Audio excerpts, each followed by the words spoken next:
Hello, আসসালামু আলাইকুম viewers, সবাই কেমন আছেন? আশা করি সবাই ভালো আছেন। আলহামদুলিল্লাহ আমিও ভালো আছি। সো গাইস, আজকে আরও একটি নতুন ভিডিও আপনাদের মাঝে নিয়ে চলে এসেছি। সো গাইস, এখন আমি আছি হাইওয়ে রাইডে। আর এই হাইওয়ে রাইডে বিভিন্ন ধরনের এক্সপিরিয়েন্সের কথা বা হচ্ছে এই মানে যে পরিস্থিতির হাইওয়ের যে পরিস্থিতিগুলো রয়েছে আপাত দৃষ্টিতে, সেই বিষয়গুলো নিয়ে আপনাদের সাথে কিছু কথা বলবো। সো গাইস, আজকে আপনারা জানেন যে আমি বাইকটি রিসেন্টলি সার্ভিসিং করিয়েছি এবং সার্ভিসিং করানোর পরে আমার বাইকটা বেশ স্মুথ হয়ে গিয়েছে। আর এখন আমি হাইওয়ে রাইডে বেশ ফান পাচ্ছি, বেশ মজা পাচ্ছি আর কি, ফান রাইডের মতো। সো গাইস দেখেন, এই হাইওয়েতে আসলে আপনারা যদি প্রপার সেফটি না মানেন তাহলে কিন্তু আসলে এই হাইওয়েটি যতটা সুন্দর ঠিক ততটাই ভয়ঙ্কর হয়ে উঠতে পারে। গ্যাস আপনারা কিন্তু অবশ্যই প্রপারলি সেফটি মেনটেন করে এবং হচ্ছে সব ধরনের ট্রাফিক রুলস এবং ট্রাফিক আইন মেনে তারপর হচ্ছে বাইক রাইড করবেন। এতে করে কিন্তু আপনার দুর্ঘটনার সম্ভাবনাটা কমে আসবে। সো গাইজ দেখেন, আমি বাইকটি সার্ভিসিং করানোর পরে ওনারা যেভাবে আমার বাইকটি সার্ভিসিং করেছে এবং তারপর থেকে বাইকের স্মুথনেস আসলে অনেক বেশি বেড়ে গিয়েছে। যদিও আমি এখনও পর্যন্ত ইঞ্জিন অয়েলটা ড্রেন দেইনি, কারণ আমার ইঞ্জিন অয়েলটা দিয়ে মাত্র 400 কিলোমিটার মতো বাইক রাইড করেছি। তো আশা করছি যখন সামনে ইঞ্জিন অয়েলটা ড্রেন করব তখন কিন্তু বাইকটা আরও অনেক বেশি স্মুথ হয়ে যাবে, আমার কাছে মনে হচ্ছে পার্সোনালি। সো গাইস, এখন যে আবহাওয়াটা আপনারা দেখতে পাচ্ছেন এটি হচ্ছে আসলে দুপুরবেলা। এখন সম্ভবত 1টার মতো বাজে। তো এই মুহূর্তে দেখতে পাচ্ছেন আপনারা সেই হালকা একটু শীত রয়েছে, সেই সাথে রয়েছে একদম রোদ উজ্জ্বল বা রৌদ্র ঝলমলে একটি আবহাওয়া। আর এই হাইওয়েতে আজকে কেন যেন গাড়ির সংখ্যা খুব একটা বেশি নেই, গাড়ি খুবই কম। আর এই গাড়ি কম থাকার কারণে গাইস আমি আরও বেশি মজা পাচ্ছিলাম, কারণ যেহেতু অন্য কোনো বেশি গাড়ির চাপ ছিল না এবং হচ্ছে সবাই হচ্ছে নর্মালি গাড়ি ড্রাইভ করতেছিল এবং বাইকার ভাইদেরও খুব একটা লক্ষ্য করা যায়নি। তো সেজন্য হচ্ছে আমার কাছে বেশ সেফই মনে হয়েছে আজকে এই হাইওয়েটি। সো আপনারা জানেন যে এই হাইওয়েতে আসলে অন্যান্য লোকাল রাস্তা বা অন্যান্য রাস্তার থেকে একটু বেশি সেফ, কারণ আপনি যদি এই হাইওয়েতে গতি মেনে বা হচ্ছে আপনার আপনার কন্ট্রোলে আপনার বাইককে রেখে আপনি যদি বাইকটা রাইড করেন তাহলে কিন্তু দুর্ঘটনাটাকে কমিয়ে আনা অনেকটা সম্ভব। কারণ এই হাইওয়েটিতে আপনারা দেখতে পাচ্ছেন যে বাম পাশ দিয়ে কিন্তু এই হাইওয়েতে সাধারণত আপনারা থ্রি হুইলার যে রয়েছে বা ব্যাটারি চালিত অটো রিক্সা রয়েছে, সেই অটো রিক্সাগুলো কিন্তু আপনারা খুব একটা বেশি দেখতে পাবেন না। কারণ আপনারা দেখেন এখানে সাইড লেন রয়েছে বা সার্ভিস লেন রয়েছে, ওইখান দিয়ে কিন্তু তারা কিন্তু দেখতে পাচ্ছেন আপনারা, যেমন সিএনজি বলেন বা ব্যাটারি চালিত অটো রিক্সা বলেন, তারা কিন্তু সবাই কিন্তু ওই লেনটি ব্যবহার করছে। কারণ এদিকে আমি মাঝে মধ্যে দেখেছি যে মাঝে মধ্যে আমাদের ট্রাফিক বিভাগের যে পুলিশগুলো থাকে ওনারা কিন্তু থাকে এদিকে। তো ওনাদের কারণে কিন্তু বেশ ওনারা আসলে অ্যাক্টিভিটির বা তারা অ্যাক্টিভ থাকার কারণে কিন্তু আসলে এই রাস্তাটিতে আসলে থ্রি হুইলার উঠতে পারে না বা তারা আসে না, কারণ তাদেরও একটা ভয় রয়েছে, কারণ আসলেই খেতে হবে মামলা। এই জন্য হচ্ছে তারা এই হাইওয়েতে খুব একটা বেশি আসে না। আর এই জন্য হচ্ছে রাস্তাটা আরও বেশি সেফ, কারণ একটা বড় গাড়ির ড্রাইভার বা একটা গাড়ির ড্রাইভার বা একটা বাইক বা যার লাইসেন্সধারী একজন ড্রাইভার, সে যেভাবে বাইক রাইড করবে বা গাড়ি ড্রাইভ করবে সেভাবে কিন্তু একটা থ্রি হুইলার বা সিএনজি চালিত অটো রিক্সার ড্রাইভার কোনোভাবেই সেটি ড্রাইভ করবে না। কারণ তার ওই জ্ঞান বা হচ্ছে ওই ধরনের যে তার এক্সপিরিয়েন্স থাকার কথা সেটি কিন্তু তার নেই বললেই চলে। সো গাইজ দেখেন, আসলে আমার সামনে যে ট্রাকটি যাচ্ছে এই ট্রাকটি হচ্ছে সিমেন্ট বোঝাই একটি গাড়ি। আপনারা দেখেন এই চাকাটি, দেখেন এই গাড়ির চাকাটি কিন্তু আসলে রোডের ঘর্ষণের কারণে অনেকটা কালো হয়ে গিয়েছে। সো আমি সামনে চলে যাই, কারণ যেহেতু আপনার এই বড় গাড়ির পিছনে না থাকাই বেটার। কারণ যে কোনো সময় যদি আপনি বাইকের কন্ট্রোল হারিয়ে ফেলেন বা নিয়ন্ত্রণ হারিয়ে ফেলেন, সেই ক্ষেত্রে কিন্তু আপনার বাইক খুব দ্রুত এই ঘটনা মানে উল্টাটা ঘটতে পারে, কারণ আপনি দুর্ঘটনায় পড়তে পারেন। আর গাছ আপনি স্পিড কত তুলবেন সেটা আপনার ব্যাপার।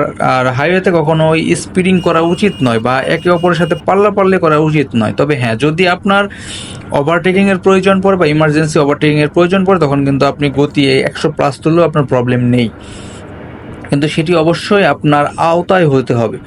দেখা গেলো আপনি বাইকটির গতি 80 কিলোমিটার/আওয়ার উঠিয়েছেন বা আপনি 80 কিলোমিটার/আওয়ার গতিতে বাইকটি রাইড করতেছেন, বাট আপনি কন্ট্রোল করতে পারতেছেন না বা আপনার হাতে কন্ট্রোল নেই। তো সেই ক্ষেত্রে কিন্তু গাইড সেই 80 কিলোমিটার গতিও কিন্তু আসলে খুব ডেঞ্জারাস হতে পারে।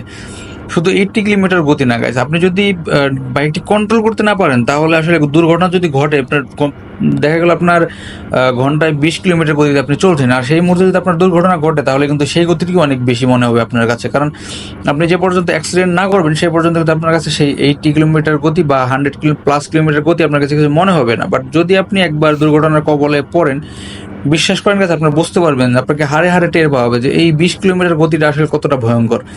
কাজে গাইস, সবার প্রথমে হচ্ছে সেফটি ফার্স্ট, আপনারা সেফলি ড্রাইভ করবেন, এবং হচ্ছে এই বড় ধরনের যে বাসগুলো রয়েছে, ডিস্ট্রিক্ট বাসগুলো রয়েছে, এদেরকে অবশ্যই কনসিডার করবেন, বা এদেরা যদি কখনো দেখেন যে আপনাকে হর্ন দিয়েছে বা সিগন্যাল দিচ্ছে, আপনারা অবশ্যই পাল্লাপাল্লি না করে ওনাদেরকে সাইড দিয়ে দিবেন। কারণ আপনি মনে রাখবেন যে আপনার বাইকটি হতে পারে দ্রুত গতির, বাট আপনি কিন্তু ওর সাথে পারবেন না, বা ওর সাথে পারার কোনো মানে ওই ধরনের চিন্তা ভাবনা করাটাই আসলে আমার মতে ঠিক নয়। কারণ সে বাস, সে যদি আপনাকে অনেক সময় নাও দেখতে পারে, বা অনেক সময় তার নিয়ন্ত্রণ হচ্ছে অনেক কঠিন হয়ে যেতে পারে, তাহলে সেই সব ক্ষেত্রে কিন্তু আপনি আসলে দুর্ঘটনার শিকার হবেন। কারণ ওনাদের সাথে আসলে ওনার দূরপাল্লার বাস, ওনারা কিন্তু অনেক সময় 125, 130+ গতিতেও কিন্তু গাড়ি ড্রাইভ করে, আর আপনি কিন্তু সবসময় আপনার বাইক নিয়ে সেই 120, 25, 30 কিলোমিটার গতিতে বাইক রাইড করা পসিবল হবে না। আর এই জন্য হচ্ছে তাদের থেকে একটু দূরে থাকা উচিত, এবং হচ্ছে তারা যদি আপনাকে কখনো সিগন্যাল দেয় যে হ্যাঁ উনি ওভারটেক করতে যাচ্ছে, আপনি সুন্দর মতো তাকে সাইড করে দেওয়া উচিত, বা আপনি তাকে সাইড দিয়ে দেওয়া উচিত।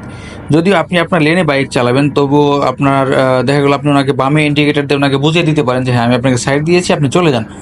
তাহলে এতে করে কিন্তু আপনারা আসলে দুর্ঘটনা অনেকটাই কমিয়ে আনতে পারেন। কারণ যেহেতু কিছু কিছু গাড়ি, যেমন ধরেন যে এই যে আমার যে ট্রাকটি ওভারটেক করলাম মাত্র, দেখেন এর কিন্তু আসলে কিছু কিছু গাড়ি এরকম রয়েছে যে আসলে ওনাদের কিন্তু যে সামনে যে ইঞ্জিন রুম বা হচ্ছে সামনের যে পাইলট সিটটি রয়েছে, এবং সেই সাথে হচ্ছে তার থেকে হচ্ছে বডির সাইজটা অনেক বেশি থাকে, যার কারণে কিন্তু তার ব্লাইন্ড জোনটাও বেড়ে যায়, এবং হচ্ছে সে কিন্তু লুকিং গ্লাসে আসলে খুব বেশি ভালোভাবে লক্ষ্য করতে পারে না। আর এর কারণে কিন্তু তার ব্লাইন্ড জোন বেড়ে যাওয়ার কারণে আপনি পিছন থেকে আসছেন, বা হচ্ছে আপনি কোনো সিগন্যাল ছাড়া যদি চলে আসেন, সে কিন্তু আপনাকে দেখতে পাবে না, আর যখন দেখতে পাবেন তখনই কিন্তু একটা দুর্ঘটনা ঘটে যাবে।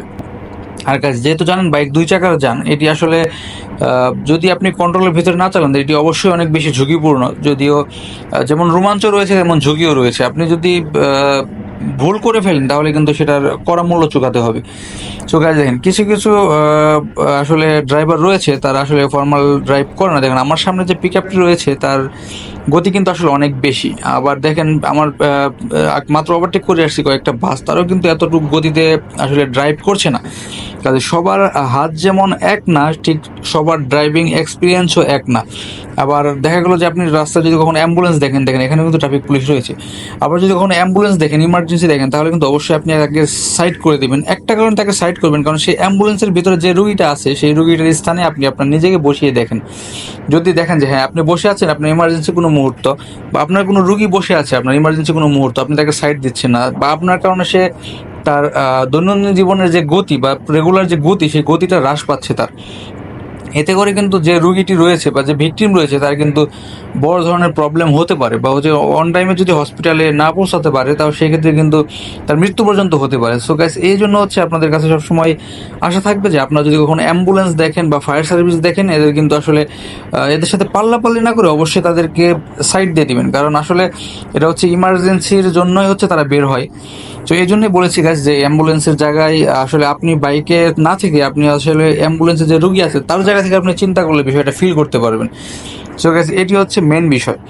আর গাইস, এখন আসি হচ্ছে আপনার সেই হাইওয়েতে। এই হাইওয়েটি আসলে অনেক বেশি মসৃণ আমার কাছে মনে হয়। যেমন আমি যখন এই হাইওয়েতে রাইড করি আমার বাইকের মাইলেজটা অনেক বেটার পাই, কারণ এখানে কিন্তু আসলে খুব বেশি যে ট্রাফিক বা খুব বেশি গাড়ি এরকম নেই, মাঝে সাঝে একটু গাড়ির বেশি চোখে পড়ে। দেখেন বলতে বলতে অ্যাম্বুলেন্স চলে এসেছে, সে কিন্তু যাচ্ছে। আসলে দেখেন অন্যান্য যদি আপনি বাইরের দেশের কথা বা বাইরের কান্ট্রির কথা চিন্তা করেন, তাহলে দেখেন এখানে যেসব গাড়ি দাঁড়িয়ে আছে বা যারা ওনাকে সাইড দিচ্ছে না, এরা কিন্তু আসলে ভুল করছে। দেখুন এই দেখুন আমার ডান পাশে যে ট্রাকটা রয়েছে, উনি কিন্তু ওনাকে সাইড মানে ওনার গতিটা স্লো করে দেয় অ্যাম্বুলেন্সটিকে সাইড দেওয়া উচিত ছিল, এটি কিন্তু আসলে সে করেনি। বাট এটা যদি বাংলাদেশের বাইরে অন্য কোনো দেশ হতো বা অন্য কোথাও হতো, তাহলে কিন্তু আপনারা এই সিনারি দেখতে পেতেন না। দেখতেন অবশ্যই কিন্তু সবাই সবার জায়গা থেকে তাকে সাইড করে দিত। কারণ বা হচ্ছে অনেক অন্যান্য বিশ্বে যেমন অ্যাম্বুলেন্সের জন্য আলাদা লেন থাকে, যদি আলাদা লেন না থাকে তাহলে দেখবেন আপনার দুই পাশ থেকে সব গাড়ি সাইড হয়ে গিয়ে তার অ্যাম্বুলেন্স যাওয়ার রাস্তাটা করে দিয়েছে। বাট বাংলাদেশে এই টেন্ডেন্সিটা খুবই কম। কিন্তু গাইস, আপনারা যদি,